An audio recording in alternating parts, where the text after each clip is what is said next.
Welcome to the Motown India show. We have with us Mr. Uday Narang. He is the chairman of the Anglian Omega Group.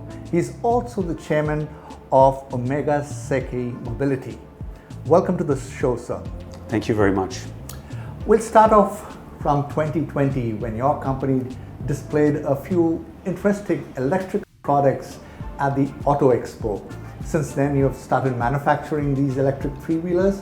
What's been the progress? It's been a very, very amazing, very hard, but a very, very satisfying journey. We had showed the products in 2020 in March to in the auto show. What we had found is that the appreciation, the following, the demand for the products were just absolutely amazing. It gave us a lot of energy to continue down the path. And we, introduced multiple products since 2020.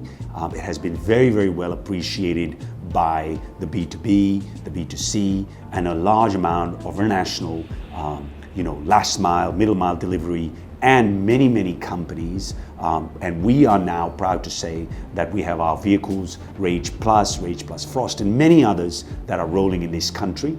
And the next step will be a very large rollout to Africa, to Bangladesh, to ASEAN, and Latin America. Okay, so are you getting the numbers? Are the numbers growing slowly? Sure. Very good question. We had spent an enormous amount of time to make sure that the R&D, that the development, the products, the testing was done right. The key point was to make sure that we were not compared to the low-end Chinese products or the products that are existing in this nation.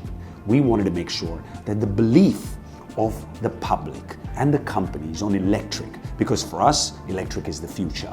It is the future, and we will see the demand go continuously. What we have seen is that the demand continues to grow. So what we did was we limited initially the amount of vehicles we had on the road. So we have about 300 odd vehicles that are on the road right now. But now, from here till the rest of the financial year, we believe that we will roll out 6,000 to 7,000 of these vehicles across this nation. We also believe a large amount of vehicles will be going to Africa and to other parts of the world. That's wonderful, Uday.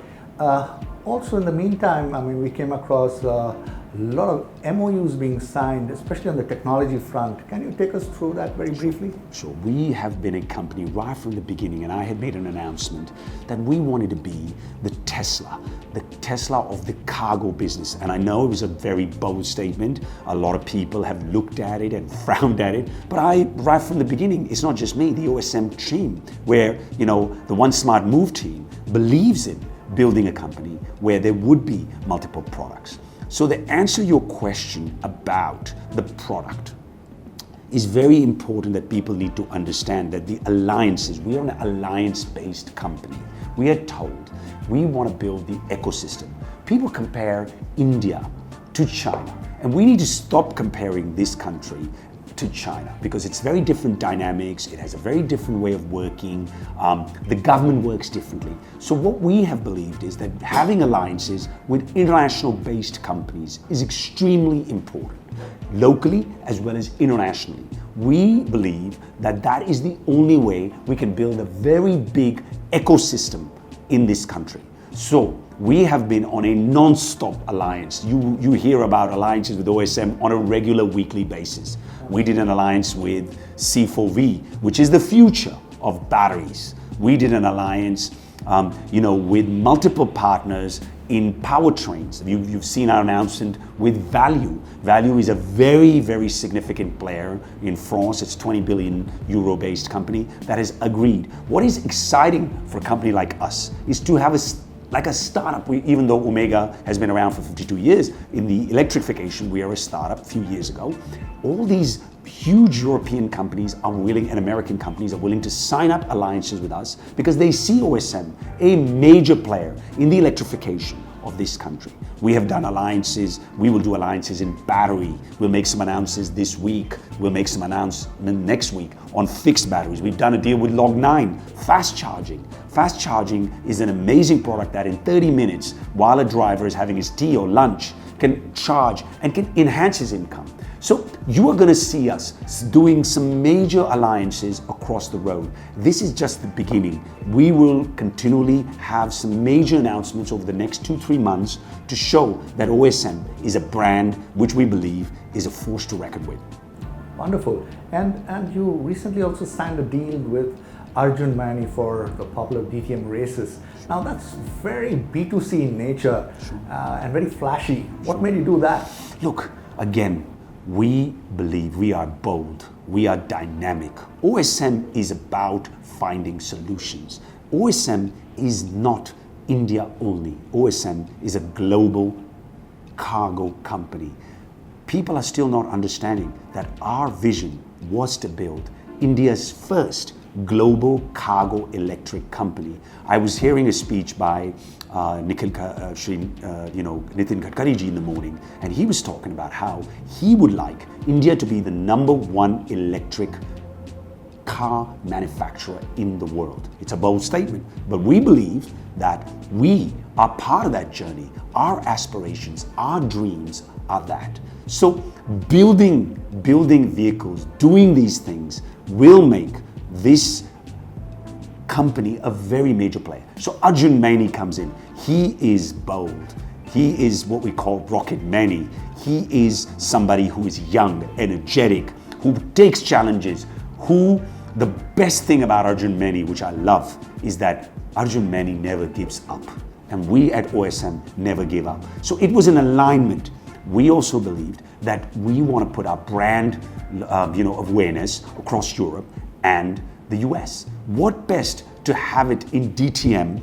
And we also believe that we want to be future of electric racing. So see, the three-wheelers are just a taster.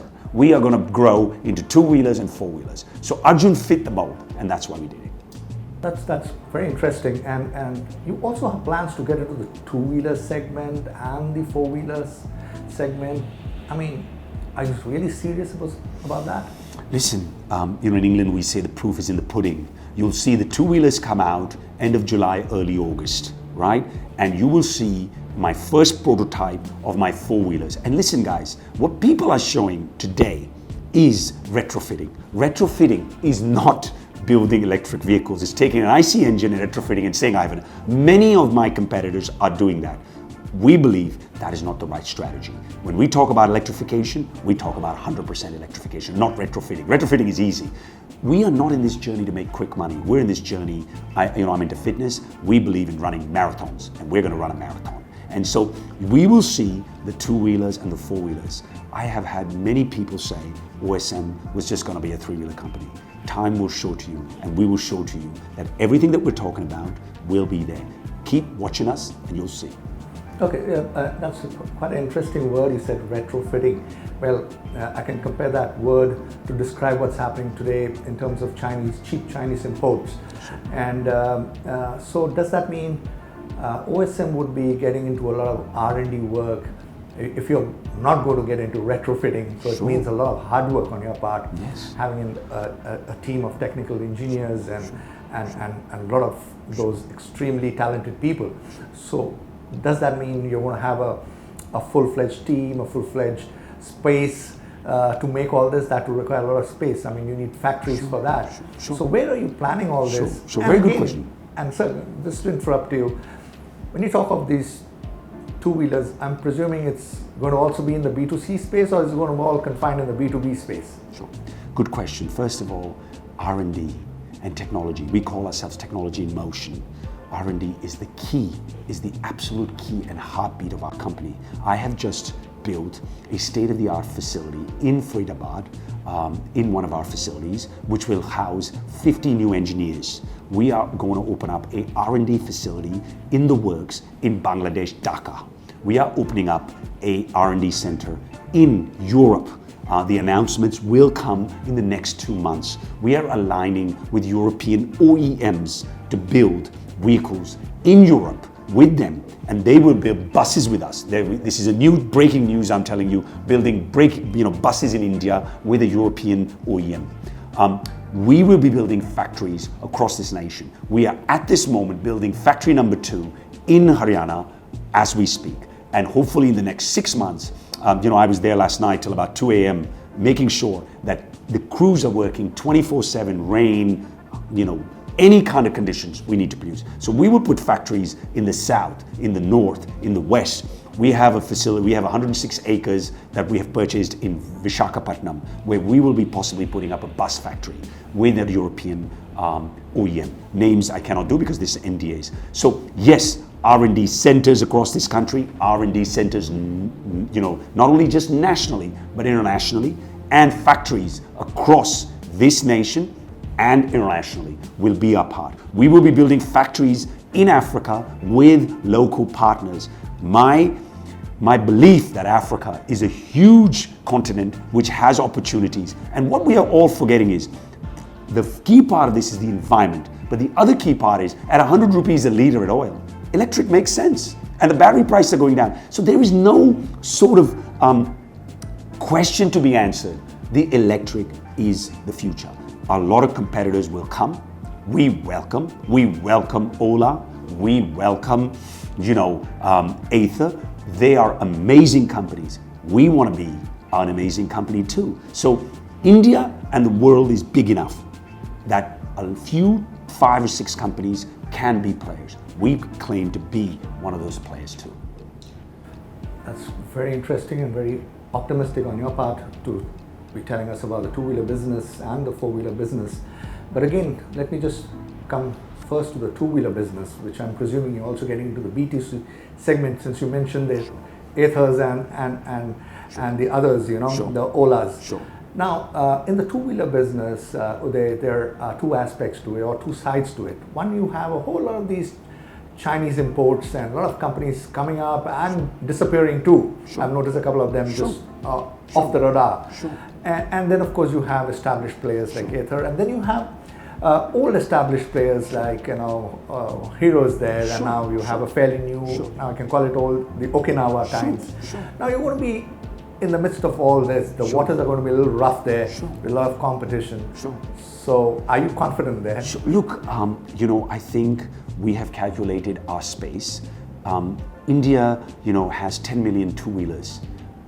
If we grab a certain market share, and we're not just focusing on two-wheelers, we're going to be 3-wheelers, 2-wheelers, 4-wheelers, we're talking about building buses, we're talking about doing tractors. So our scale is going to be quite large. We are also going to focus in B2B, we also focus primarily on the cargo space, or in the, in the last mile space. In the two-wheeler space, we will sell to B2C, but our major products will go to B2B. Right? So we believe that we are a cargo company. We will do certain products that will be B2C, but in the two-wheeler industry, we believe that there is a space for our type of products. We've done our R&D, I've done our research. Our product portfolio should have everything. So a B2B player, I don't want to name all the customers that we have, but the B2B players, they can make a choice. They want a 3-wheeler, they want a 2-wheeler, they want a 4-wheeler. What do they want? Right now, a B2B player just has one choice. Their cost of operations are 70% through transport. If we can manage and give them efficiency there, their profitability increases substantially. If we substitute oil to electric, their costs go down, their profitability goes down, meaning they will use more of our vehicles. When those people use those vehicles, see, now what we are in this country we are focusing on is only B2B e-commerce players. I cannot tell you how many non-e-commerce players are coming to us for electric vehicles. I'll give you an example. We're in a steel company. We're running a steel company for the last 52 years. We're one of the largest processing of steel in this country nationally. We have started using those vehicles within our factories. The costs have gone down significantly. So we are testing that. Other people are watching that and they're saying, well, how do we reduce our cost? Let's do this. See, because in India, the most important part should be the environment, but people are not concerning about the environment as much. They're more concerned about their pocketbook.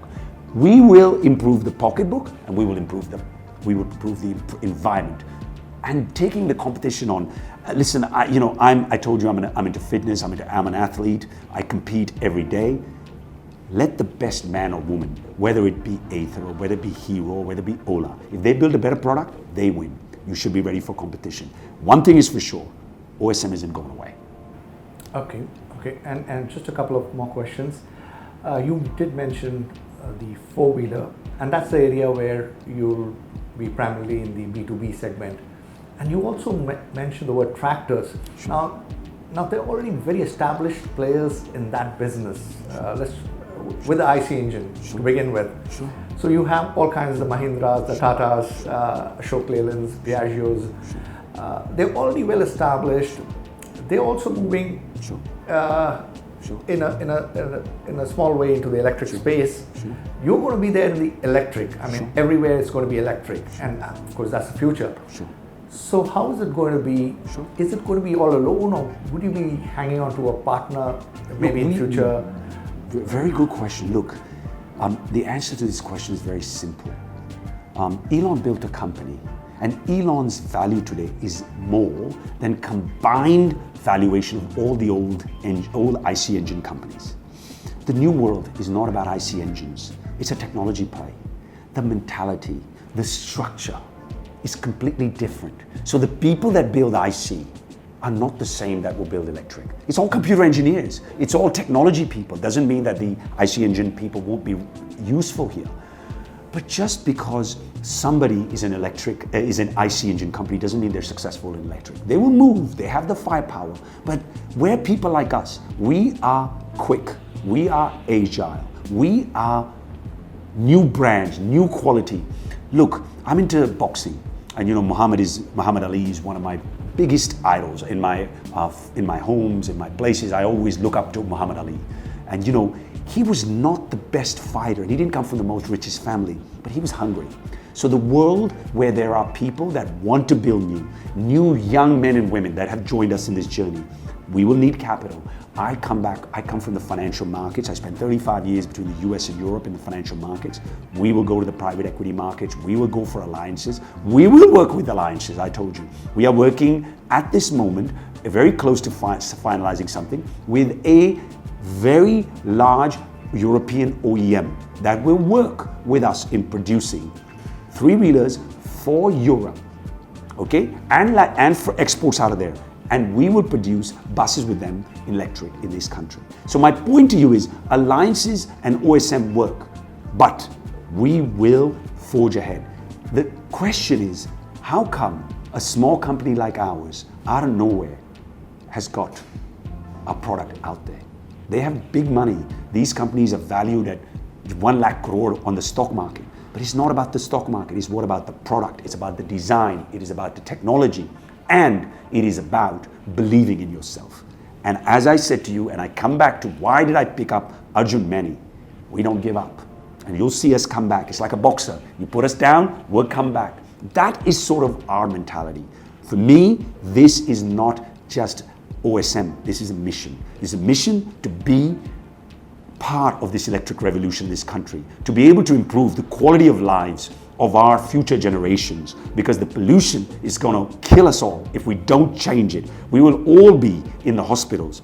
This is something that needs to be changed. Number 2, electric makes sense. Solar electric with the use of battery charging. I want to be able to take electric to every village, every last bastion of this country where the dependence, I want everybody on a cycle, on an electric mobile, whether it's a motorcycle or a scooter. And I see one thing about this government, people complain, this government is very pro-electric, which you have to give credit, the FAME subsidies, the process, and the government support that you're seeing, and the state level support you're seeing. There is a bipartisan, that's a very important word. In India, we don't have any bipartisan in the state, but in the state level, there is a bipartisan. Whether you go to Andhra, or whether you go to Rajasthan, or whether you go to Punjab, or whether you go to Delhi, or whether you go to Madhya Pradesh, or whether you go to Maharashtra, or whether you say Gujarat, they're all aligned. And in this alignment is where the opportunities are coming. I see tenders across this country. You won't believe, I have been seeing tenders of several thousand vehicles in the garbage sector. Garbage sector and electric. Nobody's talking about that. I have just bid for a tender for electric vehicles in Andhra for garbage vehicles in electric. Nobody's talking about that, right? This is something. So what I'm saying is that there is enough electric demand that is going on in this country, and OSM will not only change part of this country, we will be part of Africa, we will be part of Bangladesh, and we will be part of Latin America. So we got a lot of work to do. We are ready for it. I'm energized for it. This is a mission for me, and this is a mission for OSM. This is not about me. This is about OSM, and OSM young men and women, R&D, technology, and coming up with products that customers want. Wonderful. And one last question. How long or how much time do you give this company and your dreams to really fructify, to take a real good shape the way you want it to be? These days, 24 hours a day is not enough. If you ask my team, you ask everyone else, there is not a single day that I'm not living this with the team. If we are not a major player in the next 3 years, then it's too late. So we have a huge amount of work, huge amount of teams. I'm going to be hiring a lot of smart people. I want technologists, I want engineers, I want a lot of young blood with me, men, women. I want people to be part of this journey. I want to make sure that when this company is successful, all of them are successful, that they go out in the future and build new companies. For me, my biggest payoff is so that the people that work here do so well that they go out and build new companies, and they build to make a better India, to make a more clean India, to make a more electric India. And whether it is hydrogen, whether it is other fuels, we'll be part of that journey. But the next 3 years, we have to be a force to reckon with. So that means constant working, technology, R&D, non-stop deliverable. That's what we are about. Okay. Thank you so much, Mr. Uday Narang, and wish you the very best. Thank you very much.